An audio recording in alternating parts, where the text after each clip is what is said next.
அடிமை பெண் படத்தின் படப்பிடிப்பு ராஜஸ்தான் மாநிலத்தில் நடந்து கொண்டிருந்தது. பாலைவனத்தில் எடுக்க வேண்டிய காட்சிக்காக இயக்குனர் சங்கர் 1000 ஒட்டகங்கள் கேட்டிருந்தார். அதற்கு ஏற்பாடு செய்யப்பட்டு படப்பிடிப்பு நடந்து கொண்டிருந்தது. ஒட்டகங்களுக்கு ஆகாரத்துடன் தண்ணீர் ஏற்பாடு செய்வதுதான் பெரும் பாடாக இருந்தது. ஒரு நாளைக்கு 4 லாரி தண்ணீர் வரவழைத்தும் போதுமானதாக இல்லை. எப்படியோ இந்த பிரச்சனையை சமாளித்து படப்பிடிப்பு நடந்து கொண்டிருந்தது.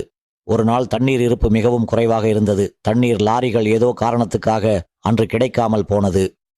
கடுமையான வெயில், ஒட்டகங்களும் ஓட்டிகளும் தாகத்தால் தவித்துக் கொண்டிருக்க நிலைமையை உணர்ந்து எம்ஜிஆர் எக்காரணத்தை கொண்டும் ஒட்டகங்களுக்கும் ஓட்டிகளுக்கும் எந்த பாதிப்பும் ஏற்பட்டுவிடக் கூடாது என்று நினைத்து மாற்று திட்டத்துக்கு ஏற்பாடு செய்தார். அதன்படி 4 லாரிகள் வந்தது.